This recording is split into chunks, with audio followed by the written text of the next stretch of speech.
Alors, on va enchaîner sur le troisième dossier de dermatologie pour D3. Donc, dans ce dossier, vous avez un patient âgé, qui a 72 ans, un homme, qui est amené aux urgences par sa fille, parce que depuis ce matin, il a de la fièvre, à 38,5, avec une douleur au niveau de la jambe droite. Dans ses antécédents, on a un cancer du pancréas, avec une prise en charge palliative. Vous avez un état général qui s'est aggravé ces dernières semaines. Cliniquement, vous n'avez pas de signe de gravité, vous n'avez pas de désaturation, une hémodynamique qui est correcte, et vous avez donc un patient qui est dénutri, ça vous l'avez vu. Cliniquement, vous avez un placard inflammatoire au niveau de la jambe droite qui remonte jusqu'au genou, sans bourrelet périphérique, pas de nécrose, et vous avez une adénopathie homolatérale qui est sensible au niveau inguinal droit. Comme vous êtes un excellent dermatologue et que vous avez bien examiné votre patient aux urgences, vous avez trouvé que vous aviez à l'examen clinique un intertrigo entre les deux derniers orteils au niveau du pied droit, très important, et sur la jambe gauche, vous avez une petite pigmentation brunâtre diffuse et des petites veines que vous voyez à l'œil nu. Il vous dit avoir pris du Voltaren, qui est donc un anti-inflammatoire non stéroïdien, pour soulager ses douleurs ce matin. Donc très important en dermatologie, la prise de traitement, quand vous avez une suspicion de toxidermie, des choses comme ça, il faut toujours vous mettre, mettre de côté. Quand le patient prend un médicament, il faudra forcément en parler dans une question dans le dossier. Votre diagnostic, bon, le diagnostic il est assez simple ici, mais n'oubliez pas de bien justifier votre réponse. Le diagnostic, c'est une dermo-hypodermite aiguë bactérienne ou érésipèle. C'est quasiment la même chose. Enfin, pour vous, à votre niveau, c'est la même chose. Il faut préciser où. L'érésipèle, ça peut être au niveau du visage, ça peut être la jambe gauche. Ça vous paraît bête, mais là, il faut bien préciser que c'est la jambe droite. Ça peut rapporter des points.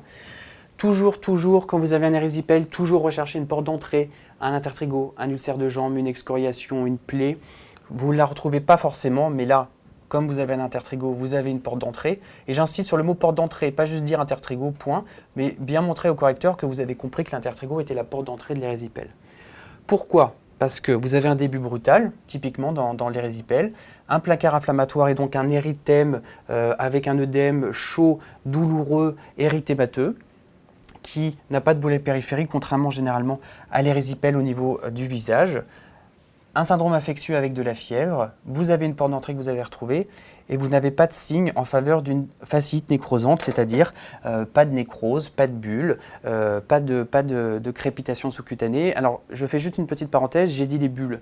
C'est pas parce que vous avez des bulles que vous avez forcément une fasciite. Vous pouvez avoir dans un érésipèle, une inflammation assez importante avec un œdème et des bulles, des phlictènes post-œdème et qui ne sont pas forcément inquiétantes. D'accord ? Ce qui est important, c'est qu'il n'y ait surtout pas de nécrose.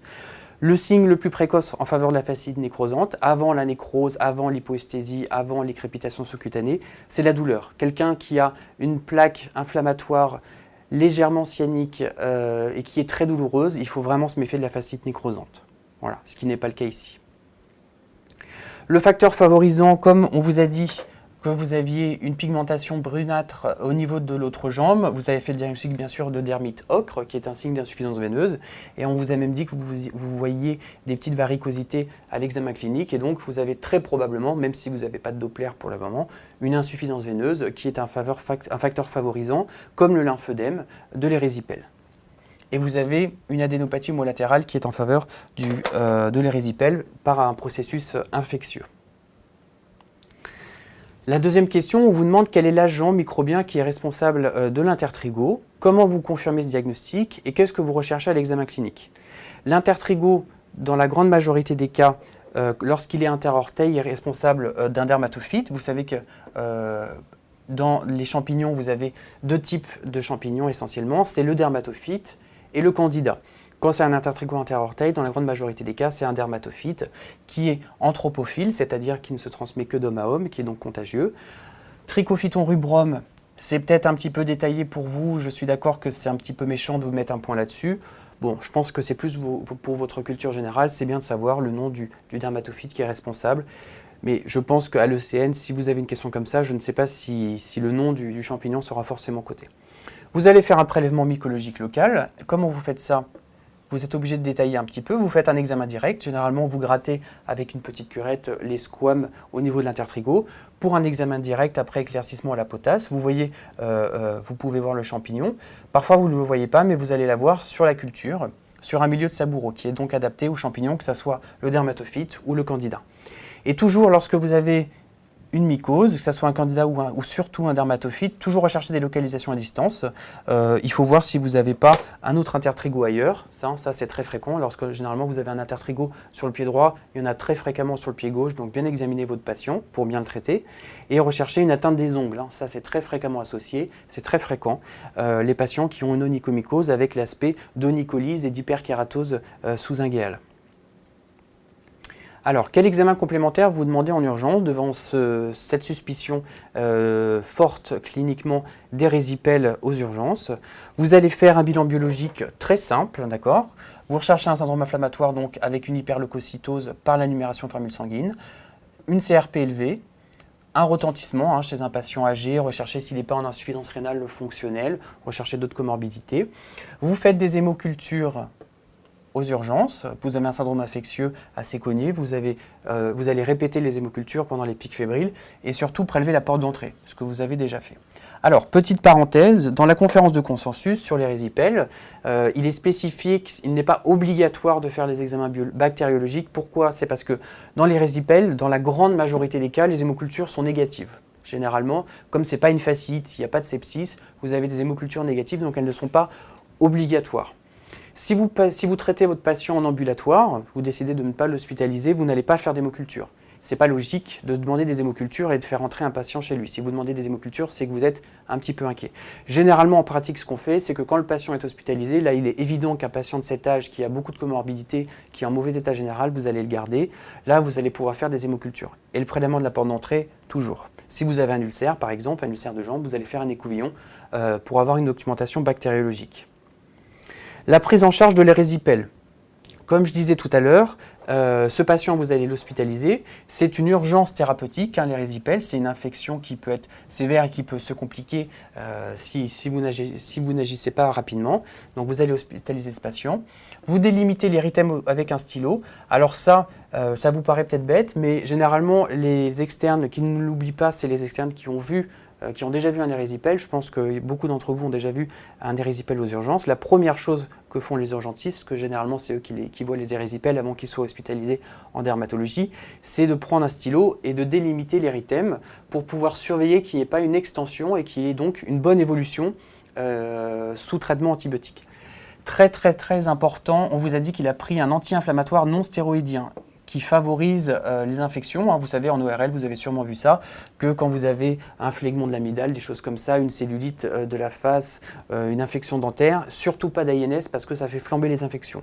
Et là, il y a un risque d'évolution en fasciite nécrosante et donc il faut absolument arrêter ce traitement. Si vous oubliez ça, bien sûr, ça fait très mal. Vous avez un patient âgé qui est probablement déshydraté, vous allez donc le perfuser, le réhydrater avec du sérum physiologique, d'accord ? Et donc, vous allez faire le traitement spécifique de l'érysipèle. Donc ça, c'est toujours la phrase classique. Avant de dire quel antibiotique vous donnez, vous décrivez que vous donnez un antibiotique par voie veineuse, papéros, après avoir réalisé les prélèvements bactériologiques, sans attendre les résultats. Bien sûr, vous n'allez pas attendre que l'hémoculture pousse, puisqu'elle ne poussera très probablement pas pour traiter. Et vous donnez un antibiotique actif sur quel germe? Le germe le plus fréquemment, quasiment constamment responsable, c'est très rare d'avoir des érysipèles dus à un autre germe. Le germe le plus fréquent, c'est le streptocoque du groupe A. Et donc, l'antibiotique que vous allez donner, c'est la pénicilline G. Ça, c'est dans les conférences de consensus. Bon, vous n'êtes pas censé savoir les doses, je vous les ai mises là pour que vous l'ayez en tête. C'est la pénicilline G, d'accord, par voie veineuse. Quand le patient sera apyrétique, 48 heures après, s'il y a une bonne évolution, que l'érythème a bien régressé, vous pourrez passer par voie orale, péros, avec un relais par de la péniv ou le plus fréquemment, largement, puisque la pénicilline V n'est quasiment plus utilisée, par de l'amoxicilline avec des fortes doses. 3 grammes, c'est un petit peu limite. Ça dépend du poids du patient. Ici, vous avez un patient qui est plutôt mince, donc ça peut suffire. Mais n'oubliez pas que si vous avez des patients un peu en surpoids, 3 grammes, c'est nettement insuffisant. D'accord ? La durée totale, c'est 15-20 jours d'antibiothérapie. Comme je vous ai dit dans le dossier précédent, toujours, même si ce n'est pas spécifié, si vous avez une allergie au bêta-lactamine, il faut donner un autre antibiotique. Alors là, ici, dans la conférence de consensus, ils mettent présinamycine, c'est la piostacine, ou les macrolides. L'antibiotique à mettre en premier, c'est la piostacine. Pourquoi? Parce que maintenant, il y a de plus en plus de résistance du streptocoque de groupe A aux macrolides. Donc, il faut vraiment les mettre après la présinamycine. Bien sûr, comme vous avez une porte d'entrée qui a favorisé les résipels, il faut absolument la traiter. Si vous oubliez ça, ça fait très mal. Le traitement d'un intertrigo interorteil dû à un dermatophyte, c'est donc un antifongique local. Vous n'allez pas donner un antifongique par voie générale pour ça. C'est donc de l'éconazole pendant 4 semaines. 2 applications par jour, excusez-moi, une le matin, une le soir. Et vous allez supprimer les facteurs favorisants que vous connaissez bien. C'est la macération, le manque d'hygiène, l'humidité, et donc avoir une bonne hygiène, avoir des chaussettes en coton, bien aérer les pieds. Et alors, l'anticoagulation préventive, ça c'est vrai que ce n'est pas systématique. Dans la conférence de consensus, ils en parlent bien. Vous ne faites pas systématiquement un Doppler aussi pour rechercher, ça traîne souvent dans les bouquins. Il n'y a pas de Doppler systématique. Si vous suspectez une thrombose veineuse profonde, vous ferez un écho-Doppler, sinon vous ne le ferez pas. D'accord ? Ici, on aime bien le donner parce que vous savez que c'est un patient qui est en mauvais état général, qui va très probablement rester alité et qui a un contexte néoplasique, un cancer du pancréas, qui a risque, comme tout cancer, de faire une thrombose veineuse profonde. Et donc là, vous allez donner une anticoagulation préventive. Je tiens juste à préciser, parce que je pense que pour ceux qui ont déjà vu des érésipèles, je pense que vous n'avez jamais vu de pénicilline G en traitement, parce que c'est un traitement qui n'est plus du tout utilisé actuellement. C'est un petit peu désuet parce que c'est un traitement qui se donne 6 fois par jour en perfusion. C'est donc assez compliqué pour les infirmières. Généralement, on le traite par de l'amoxicilline. Vous, dans la conférence de consensus, pour vous externe, il y a écrit pénicilline G. Donc, vous ne réfléchissez pas, le traitement, c'est la pénicilline G. Comme ça, vous êtes sûr qu'on ne peut pas vous le reprocher. Voilà, c'était juste une petite parenthèse. Toute plaie, c'est très important, comme les ulcères de jambes, c'est la mise à jour de la vaccination antitétanique. Dès que vous avez une plaie, c'est très important d'y penser. Bien sûr, vous avez un patient qui a très mal, vous allez donc lui donner des antalgiques, du paracétamol, généralement ça suffit. Vous allez lui dire de se reposer, de ne pas se lever tout de suite, mais d'avoir un lever le plus précoce, surtout chez les patients âgés avec un risque de syndrome de glissement. Et dès que l'état local le permet, vous allez mettre une compression veineuse avec des bas de contention. Qu'est-ce que ça veut dire dès que l'état local le permet? Ça veut tout simplement dire que vous avez un gros érythème inflammatoire qui est très douloureux. Si vous mettez des bandes de contention, le patient ne va pas bien supporter, ça fait très mal, un érésipèle. Et donc vous allez attendre quelques jours, le temps que les antibiotiques fassent effet, qu'il y ait moins d'érythème, moins d'œdème, moins de douleur pour pouvoir mettre une compression. Et même quand le patient sera guéri, c'est bien d'avoir une contention pour éviter le lymphœdème séquelaire de l'érésipèle, qui est aussi un facteur favorisant de l'érésipèle et qui favorise les récidives. La surveillance de l'érésipèle, vous avez, comme tout dossier en infectieux, des signes locaux, des signes généraux. Les signes généraux, c'est tout ce qui est hémodynamique. Vous allez surveiller tous les jours, voire même plusieurs fois par jour au début, la tension artérielle, voir si le patient n'est pas tachycarde, voir qu'il ne désature pas et qu'il n'ait pas une tension qui baisse. Et rechercher la température, que le patient devienne bien apyrétique, c'est un signe de bonne évolution. Localement, comme vous avez entouré l'œdème inflammatoire, vous allez bien vérifier qu'il y ait une régression et qu'il n'y ait pas une extension de l'érythème par-delà le petit trait que vous avez fait au stylo. Et vous recherchez bien sûr des signes de fascite nécrosante tous les jours. Donc vous recherchez qu'il n'y ait pas de nécrose cutanée, qu'il n'y ait pas de bulles, qu'il n'y ait pas d'hypoesthésie qui apparaissent. Ça, c'est très important. Vous allez bien sûr vérifier que l'intertrigo interorteil guérisse bien, parce que sinon, si vous ne le traitez pas et que ça ne guérit pas, il y a un risque élevé de récidive. Vous allez surveiller les plaquettes. Pourquoi? Parce que vous avez mis des héparines de bas poids moléculaire. Il y a donc toujours un risque de thrombopénie. Donc vous allez surveiller ça régulièrement tant que le patient a de l'héparine à dose préventive.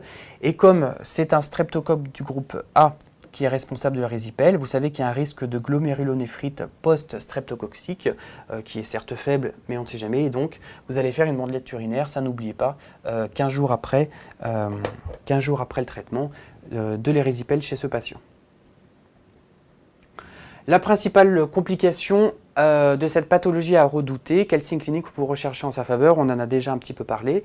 Alors, Le terme complication n'est pas forcément un bon terme. Vous pouvez avoir une fasciite nécrosante sans passer par le stade érysipèle, mais vous pouvez bien sûr avoir aussi un érysipèle qui évolue mal si les antibiotiques sont donnés trop tardivement ou si surtout le patient a pris des ANS qui favorisent très fortement l'évolution en fasciite nécrosante.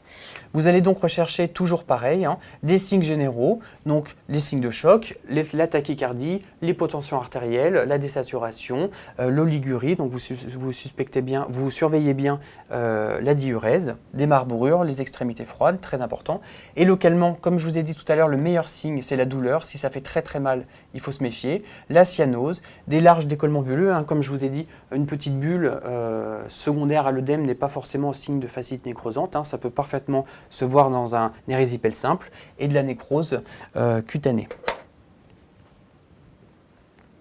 Alors, si votre crainte se confirme, si vous suspectez très fortement une fasciite nécrosante, qu'est-ce que vous allez faire? C'est donc, n'oubliez pas, une urgence médico-chirurgicale. J'insiste bien sur médico-chirurgical. Si vous donnez que des traitements antibiotiques, même à forte dose, vous donnez tous les antibiotiques du monde, vous n'allez jamais pouvoir vous en sortir parce que comme vous avez une nécrose profonde avec des coulées le long du fascia, vous savez quand il y a de la nécrose, il n'y a pas de pénétration des antibiotiques et donc médicalement avec des antibiotiques, vous n'allez pas pouvoir guérir une fasciite nécrosante. Aucun examen complémentaire ne doit retarder le traitement. Il est hors de question d'aller faire une échographie, d'aller négocier avec le radiologue une IRM de jambe pour bien confirmer la fasciite nécrosante. Ça, c'est hors de question. Vous allez bien sûr faire un bilan rapide avec un bilan biologique pour rechercher l'inflammation, etc. Mais il ne faut surtout pas que ça retarde le traitement. Les deux traitements, c'est le traitement d'abord chirurgical. Bien sûr, vous avez, si votre patient a des signes de choc, d'abord la prise en charge réanimatoire, bien évidemment. Et vous allez... le chirurgien va faire une incision, une mise à plat des tissus nécrosés. Parfois, c'est très impressionnant, ça va très profond. Il ouvre au niveau de la fasciite, il enlève tous les débris nécrotiques, il enlève une grosse partie, ça va jusqu'au muscle, puisque vous avez une fasciite. Donc, c'est vraiment une grosse opération. Et médicalement, vous allez bien sûr faire toutes les mesures de réanimation. C'est le remplir s'il a des signes de choc. Et l'antibiothérapie, c'est toujours une bi-antibiothérapie. Il est hors de question d'aller donner de l'amoxicilline, là ça ne suffit pas.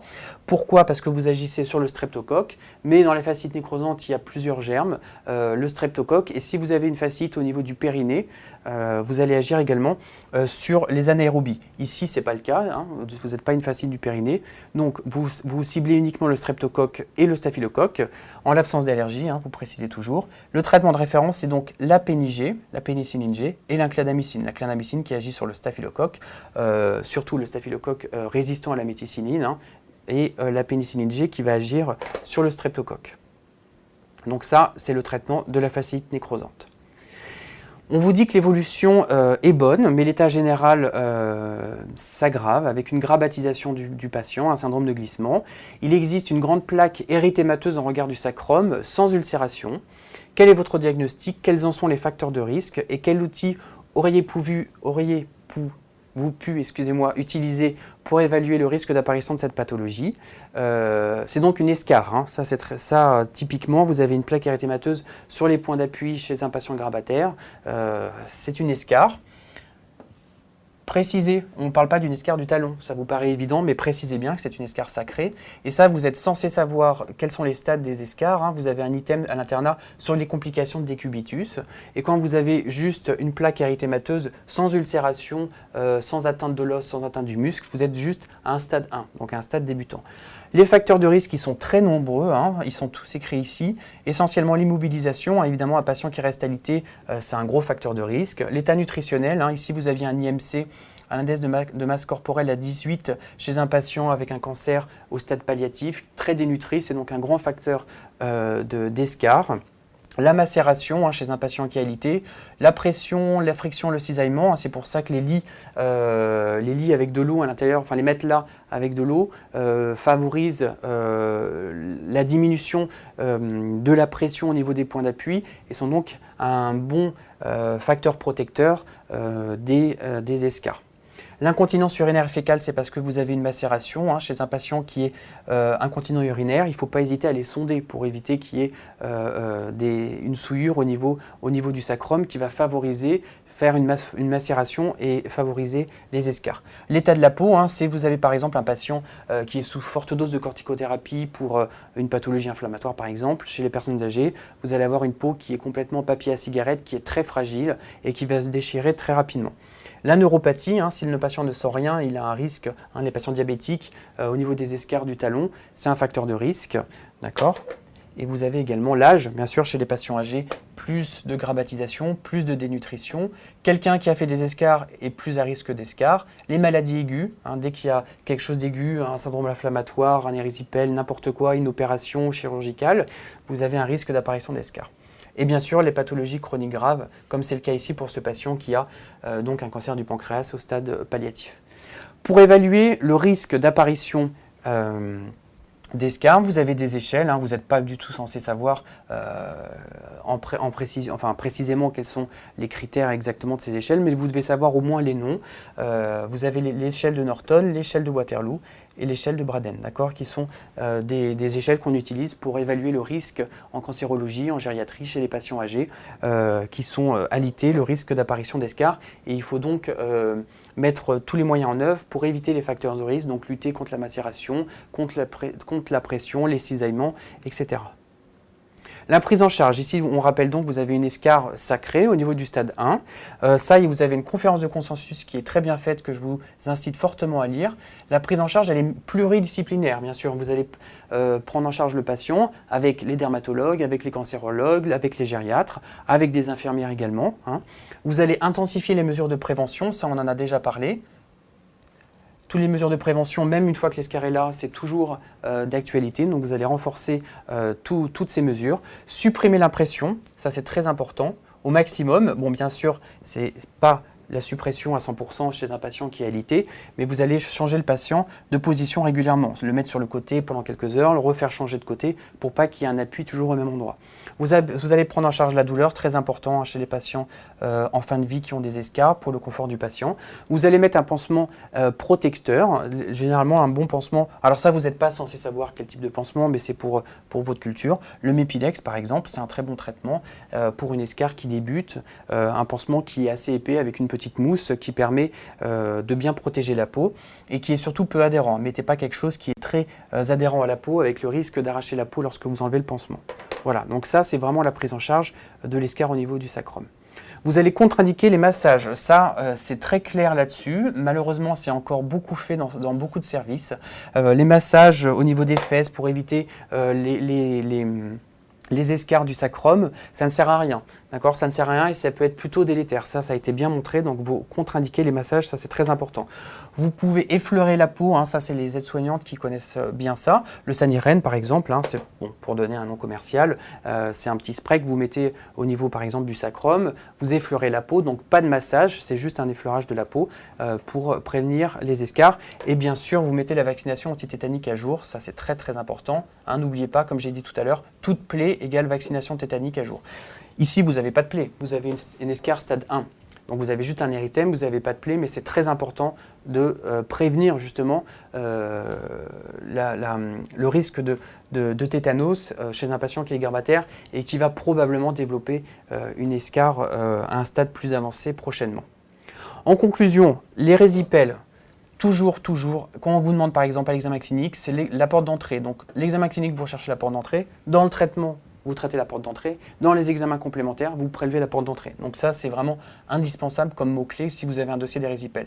Toujours faire attention à la fasciite nécrosante. Donc si on vous demande que recherchez-vous à l'examen clinique, vous recherchez toujours les signes de fasciite nécrosante. Si on vous demande qu'est-ce que vous surveillez après traitement d'un érysipèle, vous surveillez qu'il n'y ait pas d'apparition d'une fasciite nécrosante. Attention, la plaie, que ce soit pour l'escarre, pour les résipèles, d'accord? Une plaie, ça te va, ça on le dira jamais assez. Et ça j'en ai parlé déjà tout à l'heure, quand vous avez un antibiotique, dans tout dossier d'infectieux, ça peut toujours apporter des points de donner un antibiotique de secours, si jamais, enfin de seconde intention, si jamais vous avez une allergie à la pénicilline. Alors, quelques photos maintenant pour vous mettre un peu les idées en place. Ici, vous avez un patient d'une quarantaine d'années qui vous consulte pour une lésion qui s'est modifiée récemment, une lésion qui était là depuis plusieurs années au niveau du tronc. Vous avez donc une lésion Ça, j'insiste beaucoup là-dessus parce que vous connaissez tous la règle ABCDE. Vous avez bien sûr deviné que c'était un mélanome. La règle ABCDE, vous la connaissez bien. Donc l'asymétrie de la lésion, la bordure irrégulière, la couleur inhomogène, hétérogène avec un peu de noir, un peu de marron, marron foncé, un peu de gris, parfois un peu de rouge. Le diamètre supérieur à 6 mm. D'accord, ça c'est suspect. Si vous avez quelque chose qui fait 2 mm, ça vous rassure. Et surtout l'évolution rapide. Donc ça, généralement, vous la connaissez très bien. Donc ça, généralement, tout le monde a les points. Ce qui va faire la différence, c'est que la seule chose que vous avez quand même oublié de mentionner et qui est quand même très importante, c'est que c'est une lésion pigmentée. C'est une lésion hyperchromique, d'accord? Ça, c'est très important. Vous pouvez avoir une lésion qui est asymétrique, à bordure irrégulière, etc. Pour, par exemple, un hémangiome du nourrisson avec un hémangiome un peu framboisé, qui est un petit peu exulcéré, qui a des bordures irrégulières, qui est d'évolution rapide, mais ça vous affole pas du tout. Vous savez que c'est un hémangiome et pas un mélanome. Et donc, n'oubliez pas de dire, en dehors de la règle ABCDE, que c'est une lésion pigmentée. Certes, il y a des mélanomes achromiques, qui ne sont pas pigmentés, mais là, devant une lésion pigmentée comme ça, vous devez évoquer un mélanome. D'accord? Ça, c'est très important. Un autre patient qui avait consulté aux urgences, un patient de 25 ans, qui n'a aucun antécédent, qui se présente pour des lésions prurigineuses. Là, cliniquement, vous trouvez que vous avez des lésions qui sont, vous remarquez tout de suite, qui sont très très bien limitées. Vous pouvez vraiment les dessiner ici. Une très bonne limite. Des papules œdémateuses, érythémateuses, très prurigineuses, très bien limitées, qui changent de place, je vous donne la réponse là quasiment, qui changent de place et qui sont fugaces, une éruption qui est fugace et migratrice, et vous avez donc fait le diagnostic bien sûr d'urticaire. Pareil, urticaire ça ne suffit pas, c'est une urticaire aiguë. N'oubliez pas, hein, l'urticaire aiguë si vous avez le premier épisode, et l'urticaire chronique, hein, vous avez une conférence de consensus là-dessus, l'urticaire chronique par définition, c'est plus de 6 semaines d'évolution. D'accord? Donc ça, vous avez une urticaire aiguë. Toujours rechercher la cause, si on la trouve. Parfois, on ne la trouve pas. Les médicaments, les piqûres d'insectes, les urticaires de contact, certains médicaments. Et le traitement, c'est bien sûr, justement, si vous trouvez l'allergène, c'est l'éviction de l'allergène, c'est indispensable. Toujours rechercher les signes de gravité, rechercher que vous n'ayez pas un début de choc anaphylactique ou un œdème de Quincke, qui mettent en jeu le pronostic vital du patient. Et dans le traitement, c'est certainement pas les dermocorticoïdes, c'est les antihistaminiques de type 1. D'accord? Donc par exemple le Xyzal, l'Aerius, la claritine. Voilà.